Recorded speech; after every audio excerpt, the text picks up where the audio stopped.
A'udzubillahi minasyaitonir rajim. Qila dikatakan. Jadi qala telah berkata, qila dikatakan, qul katakanlah. Qala qila qul. Ini bahasa Arab lah. Kita ni macam-macam nak belajar. Nak belajar bahasa Arab, nak belajar tajwid, nak belajar tafsir, banyak. Qila dikatakan, udkhuli. Ini lagi satu alif yang tak ada baris. Jadi nak bariskan mana?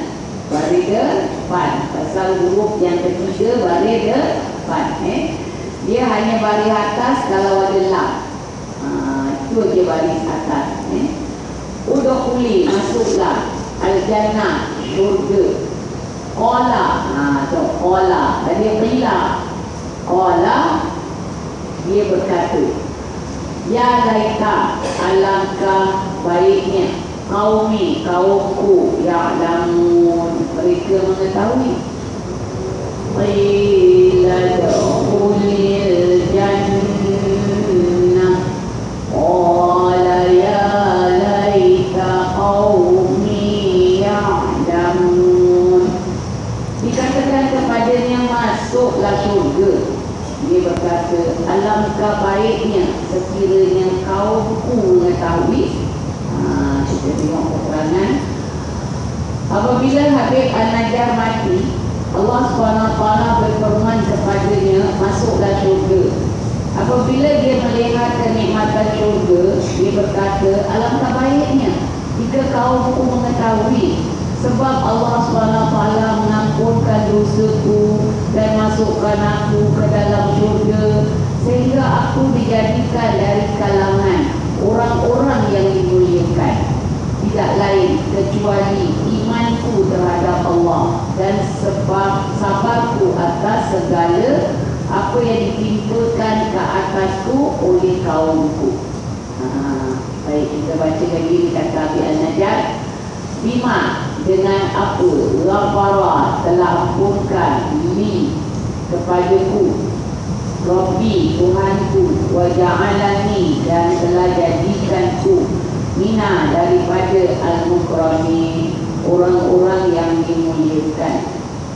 Bima ghafara li Rabbi wa ja'alani minal mukramin. Perkara yang menyebabkan Tuhanku mengampunkan aku dan menjadikan aku dari orang-orang yang dimuliakan. Baik, ini kata-kata Habib An-Najjar belum selesai. Iaitu Habib An-Najjar telah mati, dibakar, ada kata dipijak, ditanam hidup-hidup ni, azablah kematian dia. Walaupun dia nak mati, dia masih lagi minta kepada Allah, berilah petunjuk pada kaum, lagi doa untuk kaum dia. Jadi bila dia mati, Allah tunjukkan di syurga, masuk bersama ke dalam syurga. Bila lihat keindahan syurga, tapi bukan kata Habib An-Najjar duduk dalam syurga, tak. Allah tunjukkan, sebab syurga tu selagi Nabi kita tak masuk, tak ada orang lain boleh masuk dalam syurga, tak boleh duduk. Dia tunjuk, ini syurga sebab tak masuk lah. Jadi Habib An-Najjar dia tengok lagi, dia teringatkan kaum dia. Kalaulah kaum aku ketahui, Masya Allah, betapa indahnya syurga ni lah. Bagaimana aku dah dapat pengampunan Allah dan aku dijadikan dalam golongan orang-orang yang dimuliakan. Jadi di sini kita rasa satu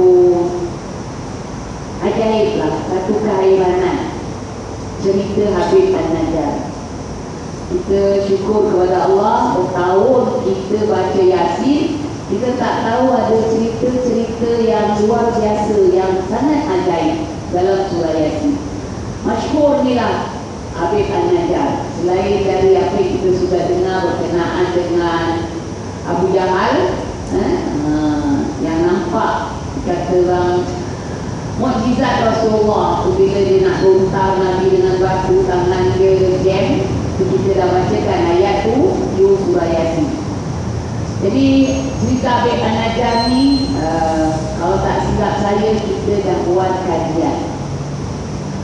Apa rahsianya Habib An-Najjar mendapat kemuliaan dari Allah, sedangkan dia sudah pernah sembah berhala dan buat berhala selama 70 tahun?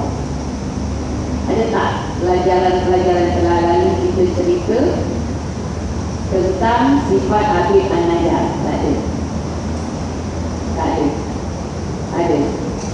Tak ada. Jadi dekatkan baliklah inilah kita selama baca yang ini berbelas tahun, puluh tahun, kita tak tahu ada cerita yang sangat menarik lah.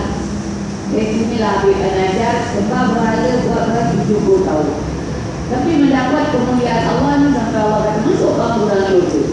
Pada syurga tu belum lagi diuntukkan manusia masuk, tapi Habib An-Najjar sudah lihat kedudukannya dalam syurga.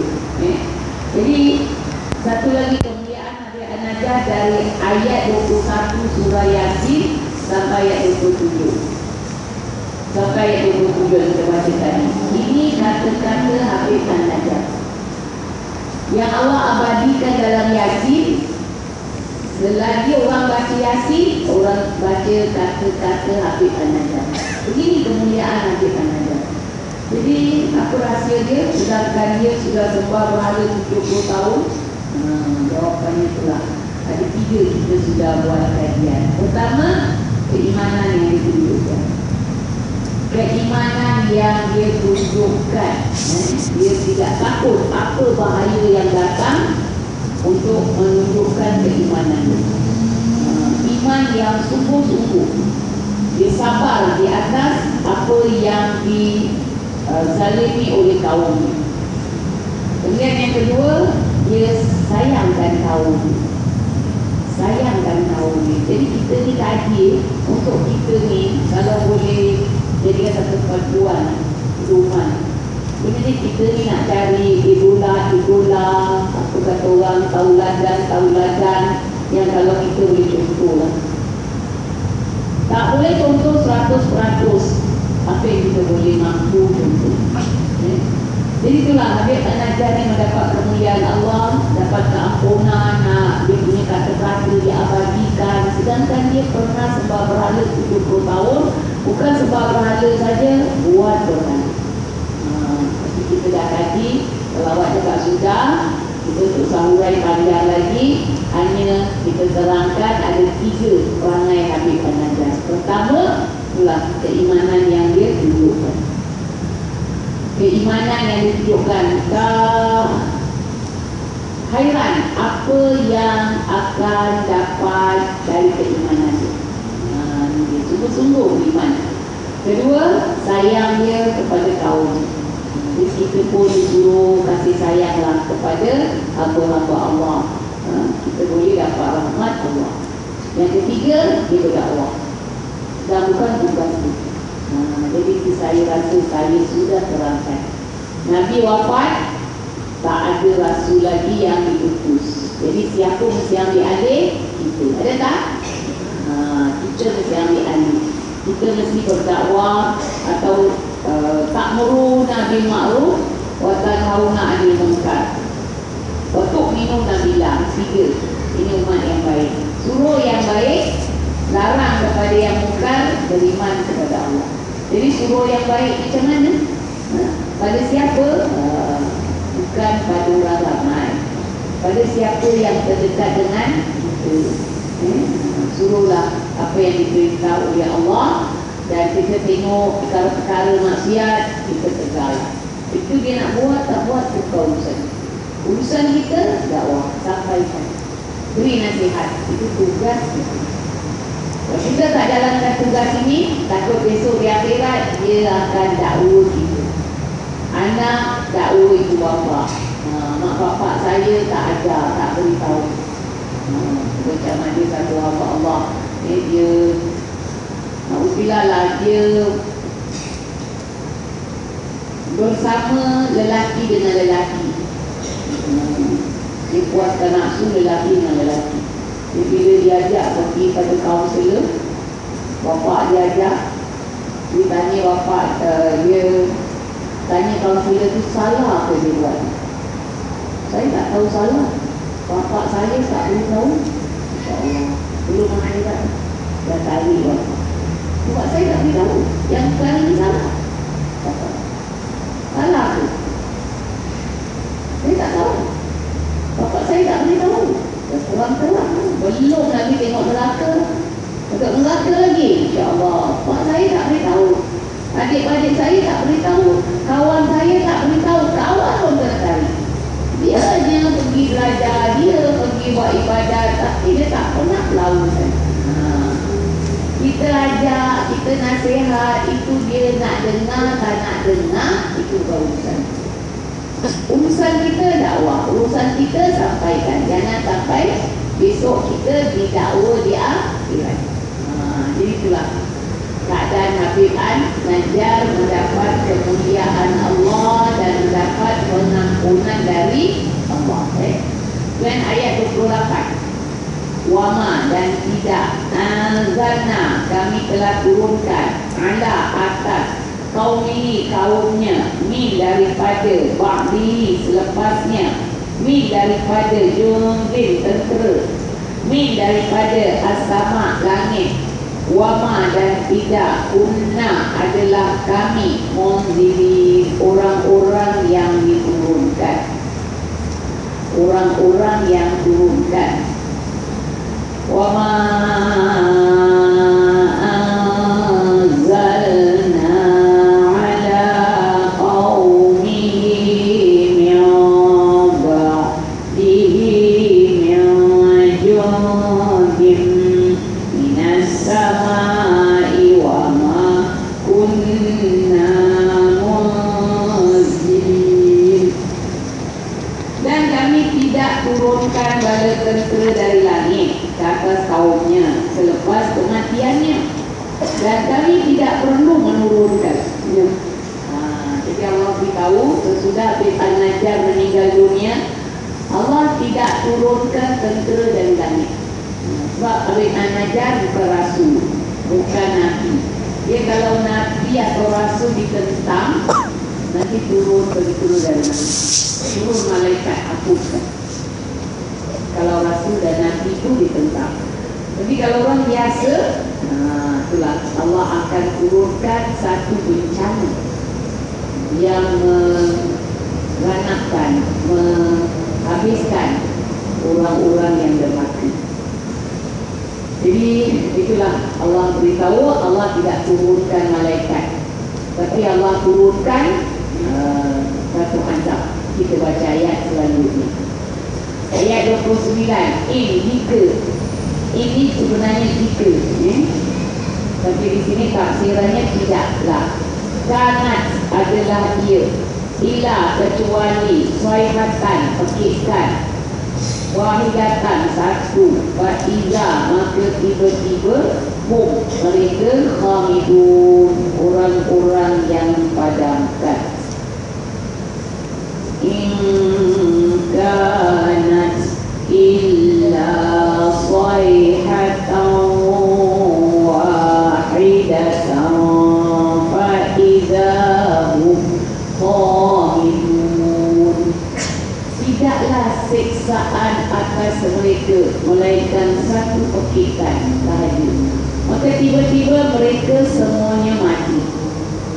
Setelah Habib An-Najjar mati, Allah SWT menurunkan bencana kepada penduduk Antakya dengan bunyi yang sangat dahsyat sehingga menghancurkan mereka. Allah SWT tidak menurunkan malaikat untuk menghancurkan mereka kerana Habib An-Najjar bukan seorang nabi dan rasul. Allah SWT hanya turunkan malaikat untuk hancurkan manusia jika yang ditentang adalah seorang nabi atau rasul. Itulah dikatakan ni, Allah tidak hantarkan rasul, hanya satu pekik, satu bunyi je. Apa bunyi itu? Gunung berapi meletup. Penduduk kampung Antakya habis. Fa'idahum khamidun. Apa makna khamidun? padam terus. Macam tulisan di padam, hancur habis. Gunung berapi meletup, dia punya debu panas tu mengandungi asid, kena dia hancur. Hancur habis. Alhamdulillah, ini memang satu ketetapan Allah. Kalau Rasul diutus tentang turun malaikat, hancurkan. Tapi kalau orang biasa turun bencana. Sudah terjadi dalam surah Al-Fajr. Awak baca surah Al-Fajr wa layalin ashri itu tentang kaum Samud. Alam tara kaifa fa'ala rabbuka bi'ad irama dhatil 'imad allati lam yukhlaq mithluha fil bilad. Itu kaum Ad. Wa thamud alladhi najabu sakhra bil wad wa fir'auna bil autad.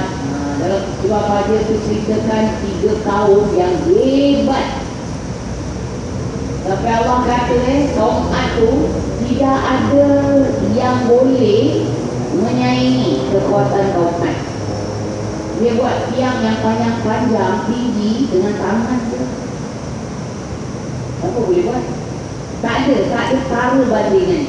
Tapi apa Allah hapuskan kaum Ad kerana menentang Nabi Allah Hud alaihissalam. Satu kali Jibril teriak aja, okey, habis semua musnah. Tenang. Itu Jibril, malaikat, sebab dia tentang Nabi atau Rasul kaum Ad. Kaum Samud pula hebat dia, buat tebuk gunung ni, buat rumah. Kita tak usah nak tebuk, nak panjat pun tak larat. Panjat tangga yang ada pun tak larat. Orang akhir zaman itu boleh kuat. Bagaimana Allah hapuskan? Kerana dia deraka. Sab'a layalin wa samaniya ayyam. Allah hantar satu angin ni, namanya angin Sarsar. 7 malam 8 hari. Habis selesai. Awak fikir tu topan apa? Topan hitam? Macam nama topan ni sedap-sedap. Kita lah, apa-apalah lagi. Macam nama topan, kita pun tak hafal. Baru 1 jam, 2 jam yang orang tak boleh tahan. Ini 7 malam 8 hari angin tiup sekencang-kencangnya. Umum boleh terangkat. Manusia kalau ada terbang, terbang angin tu habis, musnah semua. Rumah-rumah semua boleh terbang, bagi manusia. Subhanallah. Ini Allah Ta'ala beritahu, Allah tunjukkan kaum Fir'aun macam mana tenggelam dalam sungai Nil. Fir'aun tu Allah beritahu dalam Quran, Allah tekalkan badan untuk jadi peringatan umat akhir zaman. Itulah Fir'aun tu punya sombong. Masyita digoreng itu. Siapa nak tentang ni? Tak ada orang nak tentang ni. Tapi sekarang ketunjal dia pun dia tak boleh bangun. Kita takut kepala dia pun dia tak boleh buat apa-apa. Allah nak tunjukkan kepada kita sombong sampai ke mana. Awak punya sombong sampai ke mana, awak punya ngada-ngada sampai mana, semua ada kesudahan. Jadi Allah tunjuk, Allah punya adil. Subhanallah. Apa yang Allah kata dalam Quran, Allah tunjukkan buktilah. Allah kata kullu nafsin dha'iqatul maut. Kata yang bernyawa akan mati. Kata kita ditunjuk. Beratus yang kat udara, beratus yang dekat laut, yang dekat darat. Macam-macam bencana nak meninggal ni. Je kalau Allah ke hantar pula satu kuman. Macam mana nak lawan kuman? Kalau musuh datang boleh lawan, kuman tak nampak. Subhanallah, inilah kekuasaan dan kekuatan Allah. kita tentang Allah, deraka kepada Allah, sedia saja bencana azab akan kita sendiri. Alhamdulillah, inilah kita berkenaan dengan Habib An-Najjar. Habis kaum yang ada semua meninggal dunia, yang kembali berada. Jadi kita syukurlah kepada Allah yang mana kita sekarang baca Yasin, kita dah faham apa isi Yasin. Dan cerita yang sangat ajaib ini, satu uniklah cerita ni yang Allah ceritakan supaya kita dapat ikut semampu kita, perangai-perangai Habib An-Najjar. Buat apa kalau kita fikirkan bapa Nabi Ibrahim, nama dia Azar. Allah berkatakan namanya dalam Quran, Azar, bapa Nabi Ibrahim. Kalau nak ikutkan bapa Nabi Ibrahim, Nabi Ibrahim tu anak dia lelaki, Nabi Ishak cucu dia lelaki, Yaqub, Yusuf, Musa. Azar ni mempunyai darah semua rasul dan Nabi, tapi mendapat murka dari Allah. Keturunan semua Nabi dan Rasul. Nabi Ibrahim ni bapa segala rasul. Bani Israel punya Nabi-Nabi Rasul dari Nabi Ibrahim. Kita pun Nabi Muhammad SAW dari Nabi Ibrahim. Pasal kemuliaan Nabi Ibrahim ni sampai kita selawat pun suruh selawat atas Nabi Ibrahim. Jadi kita boleh di sini, nanti kita sambung ayat 30 insya-Allah.